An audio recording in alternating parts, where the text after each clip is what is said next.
Oke. Oke, terima kasih kepada baru berapa nih? 11 orang nih, 11 orang. Jadi selamat datang di mata kuliah Manajemen Teknologi Informasi.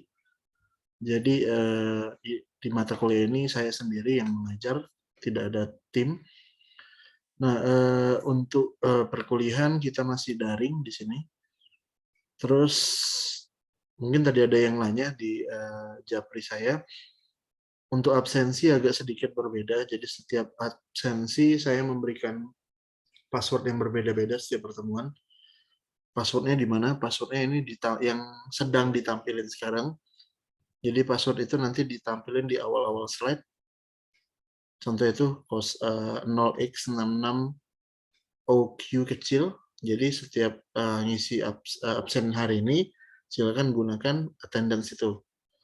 Termasuk juga nanti di background saya ya, di background virtual background saya juga ada passwordnya. Jadi bagi yang baru join nanti di waktu saya jelasin di tengah-tengah, passwordnya juga ada di tengah dia ini ya, background virtual background saya ya.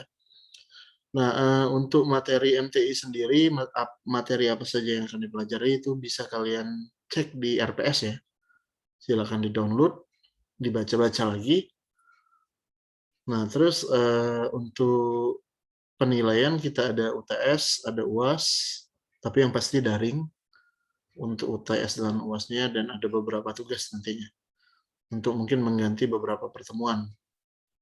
Karena takutnya teman-teman juga bosan tiap hari ini ya. Kita daring terus ya, ketemunya cuma lewat depan nih terus ya. Tapi ya harapan sih semoga kedepannya cepat luring ya. Semoga pandemi ini segera berakhir lah. Oke, nggak apa kita langsung mulai ya. 19 orang udah cukup. Materi yang pertama ini masih introduction. Mungkin sebelum saya menjelaskan lebih jauh tentang apa itu manajemen teknologi informasi, mungkin salah satu dari kalian masih ada yang mengingat tentang dua hal ini, ada yang bisa membedakan sebelum saya masuk, udah semester banyak nih kan termasuk. Silakan bagi yang masih ingat beda data sama informasi. Kalau di kelas saya selalu saya tanya terus ini di awal pertemuan.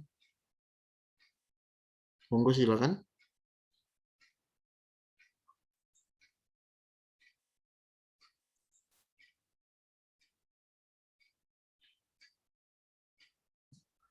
Iya, siapa yang ini?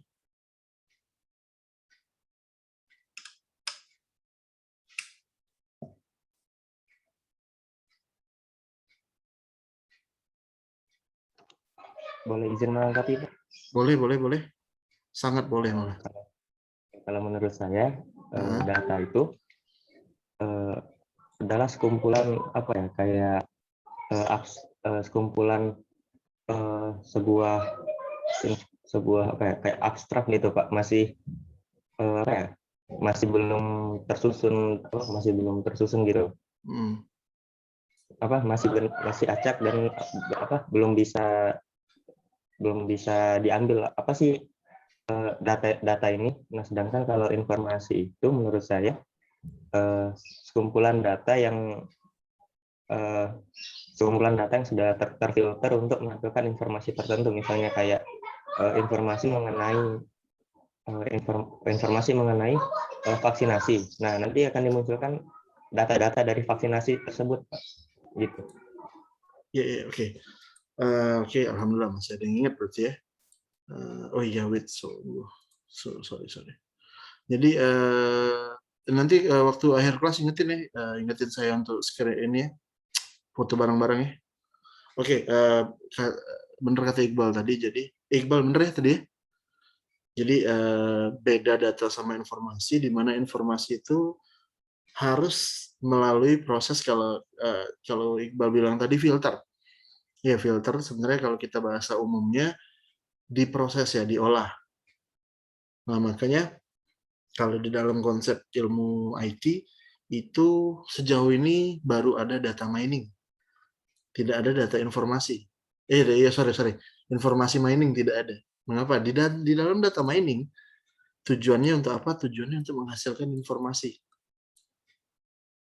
Seperti kata teman kamu ngomongin tadi, data itu kalau dikasih ke kita, itu tidak ada gunanya. Maksudnya tidak menghasilkan apa-apa. Karena itu tidak bisa dibaca. Namun setelah diolah, baru menghasilkan yang namanya informasi. Nah, oke.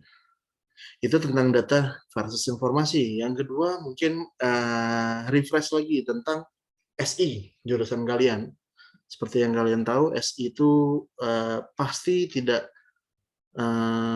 sangat berkaitan erat dengan 3 hal ini. Ada sistem, ada proses, ada people. Masih ingat ya? Di mana di sistem, ini mata kuliah konsep sistem informasi kalau nggak salah. Di mana sistem itu ini merujuk kepada yang namanya aplikasi, infrastruktur, dan aset lainnya dalam mengeksekusi atau mengotomatisasi fungsi bisnis. Jadi ketika kita bilang sistem, itu sudah mencakup seluruh ya. Jangan berpikir sebuah sistem itu adalah sebuah aplikasi, jangan. Ketika kita bilang sistem, itu artinya sudah termasuk aplikasi, infrastruktur, dan aset lainnya. Oke, jadi misalnya contoh, ketika kita bilang, Unsri memiliki sistem akademik atau SIMAK. Jangan berpikir bahwa SIMAK itu cuma aplikasi, jangan. Beda. SIMAK itu sudah termasuk di dalamnya ialah infrastruktur dan aset-aset yang mendukung di dalamnya. Termasuk misalnya ada pengelola SIMAK. Pengelola SIMAK termasuk juga sistem. Karena SIMAK tidak akan berjalan kalau tidak ada sistem. Itu ya. Terus yang kedua, proses. Proses ini menjelaskan bagaimana sistem itu dapat menjalankan yang namanya fungsi bisnis. Seperti yang saya contohkan tadi, SIMAK. Bagaimana sih, seperti kita tahu fungsi bisnis Unsri ini yang paling utama adalah akademik. Nah, jadi bagaimana si SIMAK tadi itu menjalankan fungsi bisnis Unsri. Itu namanya proses. Ialah dengan misalnya menjembatanin siswa untuk mendaftar KRS, ya, mendaftar mata kuliah. Terus menghitung IPK tiap semester. Terus mencetak hasil ini ya, hasil KHS ya, mencetak KHS dan lain sebagainya. Itu namanya proses. Nah, yang ketiga komponen SI itu namanya people, orang. Ya mungkin kalian sudah tahu lah, nggak perlu dijelasin. Jadi orang ini siapapun yang terlibat di dalam yang namanya departemen IT, khususnya yang terkait dengan sistem informasi ya. Itu yang tiga itu ya. Mungkin ini pendahuluan kaitan terhadap data informasi dan sistem informasi. Oke, sekarang terkait dengan kita agak masuk sedikit ke arah MTI nih. Arah MTI. Sebelum kita masuk ke arah apa itu MTI, mungkin kalian harus tahu dulu tentang fungsi IT. Jadi fungsi IT itu sebenarnya dia terbagi menjadi dua nih, terpecah menjadi dua. Yang pertama ada yang namanya project IT itu, yang kedua ada yang namanya operation and maintenance. Sebenarnya bedanya apa? Sebenarnya kalian mempelajari dua hal ini. Di mana project ini kalian mempelajari MPSI, sedangkan operation maintenance kalian belajar di dalam MTI yang saat ini. Oke, nah yang pertama sudah ngambil MPSI sebelumnya atau sedang ngambil? Hilang suaranya tuh. MTI sudah ngambil atau sedang ngambil? MPSI sudah, Pak. MPSI, sorry ya, MPSI sudah ngambil ya? Masih ingat ya? Sudah, Materi-materinya masih ingat mungkin ya? Oke, di dalam kalian belajar MPSI kemarin, selalu yang dibahas, di dalam MPSI kemarin selalu yang dibahas ialah satu ini, yang saya tandai merah, new deployment, ialah pengembangan sebuah sistem yang baru. Atau kalau di sini istilahnya new deployment of IT service. mengembangkan sebuah layanan IT yang baru. Itu masuk ke MPSI. Itulah makanya kalian belajar bagaimana ngebuat yang namanya kontrak charter. Kemarin kan belajar buat gancar, terus project ini berapa lama berjalan, selesainya kapan, dikerjakan bagaimana. Nah, itu MPSI. Nah, ranah MTI ini sebenarnya kita ngomonginnya pasca MPSI, setelah MPSI. Ketika si IT service sudah berhasil dikembangkan atau berhasil di deployment, selanjutnya mereka masuk ke fase yang ini, operation and maintenance. Makanya kalau kalian sering baca skripsi kakak tingkat, itu selalu di tahap terakhir ada waterfall misalnya nih. Ngambil ada bagian paling bawah itu ada operation and maintenance. Selalu ditulis di situ. Untuk fase operation and maintenance, tugas akhir ini tidak membahas hal tersebut. Mengapa? Ya, karena judulnya itu hanya mengembangkan sistem atau perangkat lunak. Sedangkan untuk operation and maintenance ini pasca pengembangan. Nah, kita lihat. Oke, kata kunci pertama operation and maintenance itu maintaining. Maintain. Jadi ada yang paham ya? Maintain ya. Maintain itu maksudnya memperbaiki atau maintenance juga nih sama nih. Jadi kalau simpelnya itu kalau dengar kata memperbaiki itu kalau ada hal yang rusak, ada yang kurang, ada yang misalnya ketemu bug, atau mungkin ada error sedikit. Nah, itu bagian dari operation and maintenance. Tapi pasca project ya bedain. Kalau ketemu bug di masa project itu masih masuknya testing. Tapi ketemu bug setelah sistem launching itu masuknya di operation and maintenance. Bedain. Oke, yang kedua, dealing with request for change. Jadi biasanya contoh saat ini nih, Unsri, bukan Unsri saja sih, seluruh universitas di Indonesia, perguruan tinggi, ini sedang lagi stres-stresnya, crazy-crazy-nya ngebahas tentang Merdeka Belajar. Di mana Merdeka Belajar ini, kalian sebagai siswa, itu bebas mau ngambil mata kuliah dimanapun kalian mau, dan mata kuliah apapun yang kalian mau, selagi itu mensupport pengetahuan kalian. Nah, terus contoh kayak ini. Apakah SIMAK kita sudah berjalan seperti itu? Contoh, misal kalian mau ngambil mata kuliah di FK, misal kalian mau ngambil tentang sistem informasi rumah sakit, di mana yang ngebahas itu mungkin hanya fakultas kedokteran. Terus apakah SIMAK kita sudah bisa seperti itu? Untuk saat ini jawabannya belum. Ya, untuk kemarin, maksudnya kemarin, semester kemarin belum. Terus apa yang harus dilakukan? Nah, untuk mendealing untuk permintaan perubahan tersebut, itu bukan membuat sebuah proyek baru. Kita bukan membuat sebuah SIMAK yang baru, tidak. Kita cukup melakukan yang namanya operation and maintenance. Kita menambah fitur-fitur, cukup menambah fitur. Cukup menambah fitur, itu. Bedanya antara project sama operation. Oke, next. Kita ngomongin yang lebih detail lagi nih. Yang pertama, project dengan bedanya dengan NTI, operation tadi. Yang pertama yang namanya project, kita selalu ngomongin buat charter, organization, dan goals. Ya kan, kalian nentukan sendiri, kira-kira kapan mulai dan kapan berakhir, siapa saja anggotanya, ya pokoknya dibahas sendiri semua lah. Sedangkan operation ini semi permanen. Maksud semi permanen siapa? Ya anggotanya tetap itu, misalnya yang bagian nanti ada saya jelasin lah anggotanya, ada application management, ada infrastruktur management, itu orangnya sudah ada semua, bukan berdasarkan project. Namun kalau kalian belajar MPSI itu bergantung orang yang siap di project itu kan. Nah, beda dengan operation. Kalau operation itu orangnya sudah, makanya dikatakan semi permanen. Kebanyakan sudah ada posisinya masing-masing. Nah, kedua, project ini bertujuan untuk merubah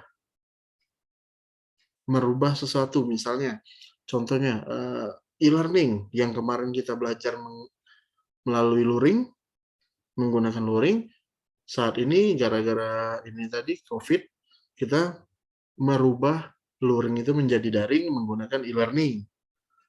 Nah, itu pembuatan pengembangan e-learning itu termasuk project karena dia perubahan, tujuannya untuk merubah. Tetapi untuk operation, purpose of status quo, maksud status quo ini apa sih? Ini meminimalisir perubahan, atau kata lainnya anti perubahan. Dia sangat menghindari yang namanya perubahan. Bahasa Palembang tuh kalau pajak tidak usah berubah. Ubah-ubah dikit bela, tidak usah ubah dominannya, tidak usah. Nah, terus berikutnya lagi project. Di MPSI kalian juga bahas sebuah project itu harus menghasilkan produk yang unik. Produk yang unik itu apa sih? Ya ada sebuah produk lah yang dihasilkan. Yang mungkin di project lain itu tidak ada. Nah, namun di operation produk atau layanan yang dikembangkan itu sudah sebelumnya sudah dibuat dan sudah di-approve. Sudah dibuat dan sudah di-approve sebelumnya. Itu bedanya ya, kalau yang ini membuat sebuah produk yang sama sekali orang belum ada, unik, sedangkan yang operation itu sudah dibuat dan sudah approve, sudah diterima produknya. Nah, terus timnya sama, heterogeneous, terdiri dari berbagai macam lah. Terus, nah ini lagi yang perlu kalian ingat, setiap project itu pasti ada yang namanya start dan end. Ketika kalian suatu hari nanti kalian menjalani sebuah project tanpa ada end, itu bukan namanya project. Apa namanya? Namanya operation. Karena sifatnya continuous. Contoh Unsri. Unsri kapan sih berakhir? Ya, Unsri itu bukan project. Dia operation masuknya. Dia beroperasi terus-menerus. Beroperasi itu ya terus-menerus. Ketika misalnya Unsri itu project, makanya kalian nih, makanya kalau kuliah itu termasuk project. Yang kalian kerjakan kan project tugas akhir. Artinya ada deadline-nya, termasuk tugas. Ada apa nih? Ada project. Kapan deadline-nya? Itu yang ditanya. Sedangkan kalau operation, ketika saya berikan, MTI ada operation nih. Itu artinya nggak ada akhir. Sampai organisasi, selagi organisasi itu berjalan, operation itu tetap ada, tidak ada end-nya. Itu beda berikutnya ya. Terus berikutnya, project progressively elaborate process deliverable. Kita lihat dulu yang operation. Operation fully known process deliverable.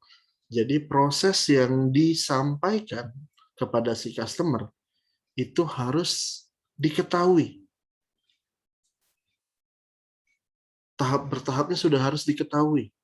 Karena apa ya? Karena barangnya sudah berjalan. Sedangkan kalau ini dia elaborate. Dia progressively elaborate proses. Jadi launching pertama nih. Launching pertama gimana? Ada perbaikan. Ada ini baru nih. Fiturnya ada ini. Mungkin apa? Usernya ngomong, saya baru tahu nih. Fiturnya ternyata ini. Ada tambahan ini. Nah, sedangkan operation rata-rata prosesnya sudah diketahui semua ya. Karena sudah berjalan ya. Karena intinya sudah berjalan. Nah, untuk perorangannya kita langsung ke yang ini aja. Nih, untuk perorangannya. Untuk orang-orang di dalam operation maintenance dan project, ini yang pertama, dari sisi manajemen, itu biasanya, ini istilah-istilah ya, nanti waktu kalian kerja, jangan kalian nggak tahu nih, jangan kalian kaget, saya ngelamar ini jadi ini Pak, ini apa ya? Nah di sini, biasanya dikepalain oleh CIO, atau kalau project ini ada project manager, PM, singkatannya PM, sedangkan untuk operation maintenance namanya kepala operasi, operation head.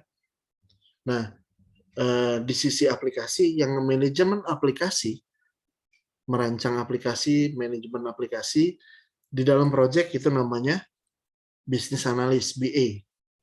Singkatannya BA. Jadi jangan kalian nggak tahu nih, kerja nanti ngelamar jadi business analyst, Ngoding nggak ya? Ngoding nggak ya? Jangan mikir ngoding. Sama sekali nggak ada ngoding di bisnis analis. Yang diperlukan analis kalian. Terus di dalam operation maintenance tidak ada bisnis analis, namun yang ada application management karena tidak sama sekali mengembangkan application lagi. Hanya memelihara maintenance.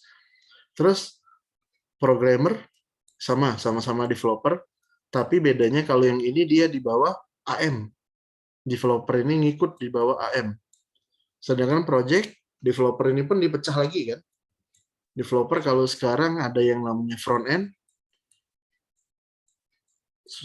ada yang namanya lagi back end. Sebenarnya enak jadi ini sekarang ya. Kalau dulu namanya full stack, FS full stack. Full stack ini dua-duanya, front end iya, back end iya.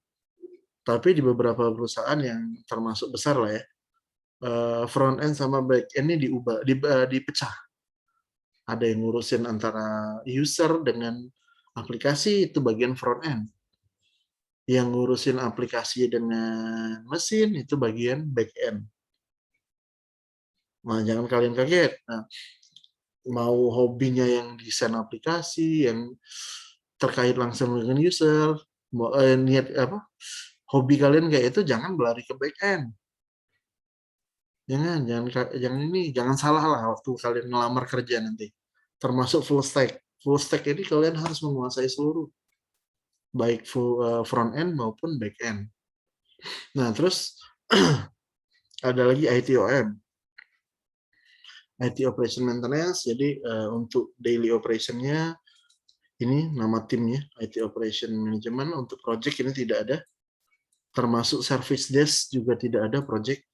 Namun untuk OM ini harus ada service desk, harus ada user support, termasuk kalian ketika misal contoh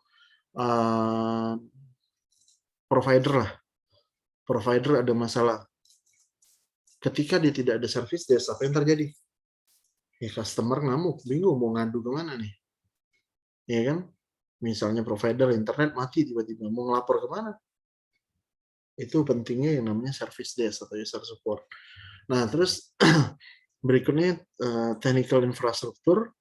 Bagian technical infrastructure, kalau di OM ini namanya TM, technical management, sedangkan di project technical support namanya.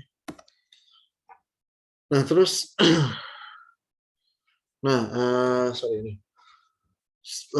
dalam mendukung strategi yang namanya MTI tadi, operation management, strategi itu seharusnya ini ada 5 hal ini. Yang pertama, meningkatkan revenue. Revenue itu pendapatan nih, pendapatan balik lah. Mungkin kalian belajar di apa ya? Bisnis ya? Apa bisnis? Mata kuliah bisnis lah, tentang bisnis lah. Bagaimana meningkatkan revenue. Jadi mungkin saya sering tanya tuh di beberapa, kira-kira menurut kalian, mungkin pendapat pribadi nih, nanya loh, kira-kira kalau kita beli laptop dengan harga 30 jutaan, apakah itu kira-kira menguntungkan atau tidak? Jawabannya bermacam-macam ya. Mungkin ada yang bilang, oh enggak Pak, ngapain beli laptop 30 juta, mahal-mahal. Kan laptop yang 5 juta ada lebih murah. Nah itu, oke, itu bagi yang memang kerjaannya hanya menggunakan, misalnya contoh, menggunakan laptop hanya untuk ngetik Word, terus apa lagi ya, membuat Excel. Ya emang 30 juta ini tidak menguntungkan. Karena dengan menggunakan itu, ya bisa nggak mengembalikan 30 juta ini. Sedangkan ada yang orang yang ngomongin lain, oh Pak, saya hobi ini Pak, saya hobi grafis Pak, desain grafis. Saya bisa menghasilkan uang lebih dari 30 juta kalau menggunakan laptop dengan harga 30 juta. Itu maksudnya termasuk increase revenue. Makanya strateginya harusnya MTI itu kita boleh mengeluarkan uang lebih, tapi untuk meningkatkan revenue. Jangan kayak apa, kalian belajar PMW, belajar PMW jual apa, apa nih? Boba. Menjual boba menggunakan sistem. Wah, buat sistemnya aja berapa? Buat sistemnya aja berapa? Ini boba, jual boba dapatnya berapa untungnya? Nggak ningkatin revenue dong. Nah, itu. Terus yang kedua, mengurangi operational cost. IT itu harus bisa mengurangi cost operasional. Yang mungkin contoh Zoom meeting kita nih. Daripada kita harus ke Unsri, bagi yang ada yang mungkin ada dari luar Palembang ya, harus datang ke Palembang, harus datang ke Unsri, ya masih enak kita menggunakan Zoom, operational cost-nya makin kurang. Terus yang ketiga, improve customer service, yang service desk tadi. Yang keempat, legal dan regulatory requirement. IT itu harus memiliki yang namanya legal dan regulatory requirement. Mengapa? Contoh, sekarang lagi tren nih, waktu kalian kerja atau magang, kalian sengaja atau tidak sengaja kenal dengan yang namanya BYOD. Apa BYOD? BYOD ini singkatan dari Bring Your Own Device. Jadi membawa device kalian sendiri. Membawa laptop sendiri, bawa tablet sendiri, bawa HP sendiri. Nah, oke. Kira-kira ada masalah nggak sih di organisasi? Iya, balik lagi ke sini. Kalau legal ini tidak ada, ini masalah buat organisasi. Kenapa? Contoh, misalkan saya bawa hard disk katakanlah 10 tera nih. 10 tera, saya kerja. Ya udah, misalnya saya nggak usah kerja, saya magang nih. Katakanlah saya magang di Pusri deh. Saya magang di Pusri, oke. Selagi saya magang, saya copy data Pusri. 10 tera. Setelah saya copy, saya ngapain? Ya saya jual datanya. Ada masalah nggak? Ya nggak masalah kalau misalnya legalnya tidak ada. Itu yang jadi bahaya. Yang diperlukan legal, maksudnya hukumnya ya. Ketika hukumnya ada, itu bisa meminimalisir yang namanya resiko. Contoh, resiko kehilangan, resiko bocornya informasi, dan lain sebagainya. Itu pentingnya yang namanya legal. Nah, terus berikutnya, 10 menit lagi ya. Oke. Nah, namun ini ada beberapa masalah dalam yang namanya menyampaikan layanan. Yang pertama, masalah yang namanya manajemen perubahan orang. People change management issues. Terkadang orang tidak mau menerima perubahan. Itu yang jadi bahayanya. Nanti change management kita bahas di belakang, nanti ada babnya. Terus orang tidak merefleksikan kebutuhan dari user. Kadang orang nih tidak mencerminkan lah. Maksudnya user nih perlu ini, tapi dia itu tidak mencerminkan, oh saya tidak perlu ini nih. Contohnya yang sedang kita hadapi sekarang. Ini lagi tren kan sekarang apa? Kita kehilangan yang namanya, bukan kehilangan, keramaian nyari-nyari yang namanya vaksin 1, vaksin 2. Padahal di awal-awal dulu kan vaksin kan masih kosong tuh. Ya kan? Tapi apa ya? Seorang kita saat kemarin itu mereka seakan-akan merefleksi diri bahwa kami tidak perlu itu. Nah, di IT juga di delivery service sebenarnya gitu. Contoh lagi customer service, atau admin kita. Kamu nggak perlu admin, ngapain admin? Nanti aja lah waktu untuk skripsi. Itu padahal admin itu sangat diperlukan. IT itu proses, masuk kalau dalam IT itu proses. Saya tidak perlu proses ini, padahal proses itu nantinya diperlukan. Itu maksud nomor 2. Nah, nomor 3, nih, does not reflect the needs of business. Tidak mencerminkan yang namanya kebutuhan bisnis. Jadi terkadang project yang dibuat itu tidak, contoh, Unsri sedang misalnya tujuannya akademik nih, bisnisnya akademik, Unsur yang ngebuat sebuah sistem untuk manajemen kebersihan kantor, pencatatan kebersihan, itu kan hal yang tidak penting kan, tidak mendukung bisnis kan, tidak mendukung mainly bisnis prosesnya. Nah, terkadang itu yang terjadi. Terus yang terakhir, project is already obsolete due to the new direction taken by the business. Jadi project itu sudah dialihkan. Jadi arahnya bukan ke situ lagi. Sudah pindah alih ke arah yang baru. Jadi yang lama itu sudah lewat. Makanya di dalam MTI kita harus bercermin di dalam yang namanya visi misi organisasi. Oke. Next, jadi intinya yang namanya MTI itu, jadi kita nih pengertiannya disiplin di mana semua sumber daya TI dari perusahaan dikelola sesuai dengan kebutuhan dan prioritas. Intinya kita ngomongin masalah kebutuhan. Terus sumber daya di sini ini mencakup investasi nyata seluruh ya di dalam MTI kita bahas perangkat keras, perangkat lunak dan lain sebagainya. Nah, terus berikutnya tanggung jawab MTI ini ada penganggaran, kepegawaian, manajemen perubahan, dan pengorganisasian, pengendalian. Yang perlu kalian ketahui lagi, oke, siapa nih? Bentar ya. Halo ya. Iya. Oh ya, aku nih baru di jalan. Apa?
Oke, sorry.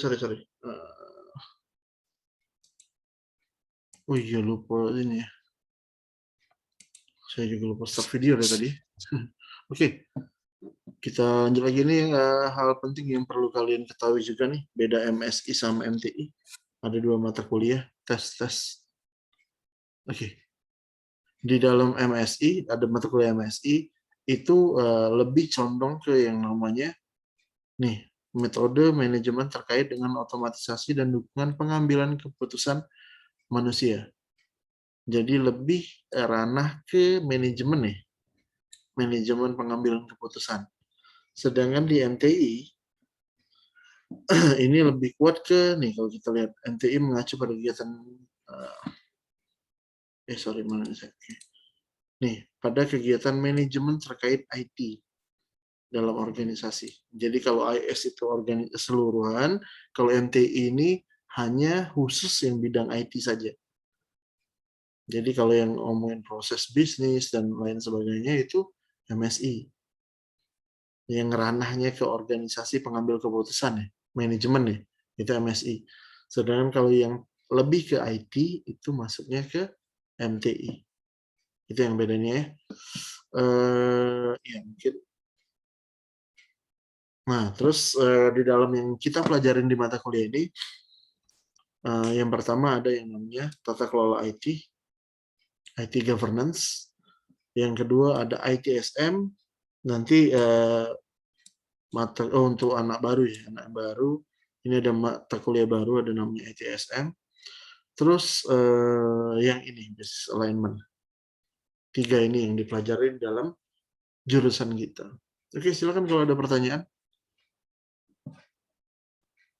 Sebelum itu, oh iya lupa, sorry. Silakan open ini dong, open gambarnya. Mau saya ambil gambar dulu. Open videonya. Untuk absensi nggak masalah ya tadi?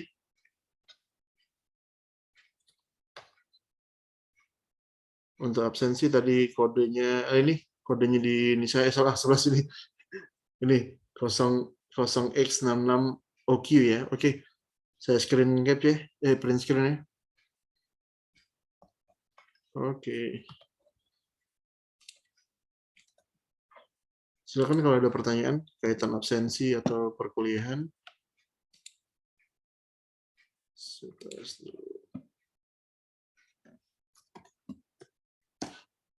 Jadi jangan kaget waktu ini kok ada ini ya Pak, kok ada passwordnya itu. Jadi setiap pertemuan nanti saya kasih passwordnya seperti yang ini, yang di background saya OX66OQ karena ada ya beberapa kejadian. Oke, terima kasih kalau tidak ada pertanyaan.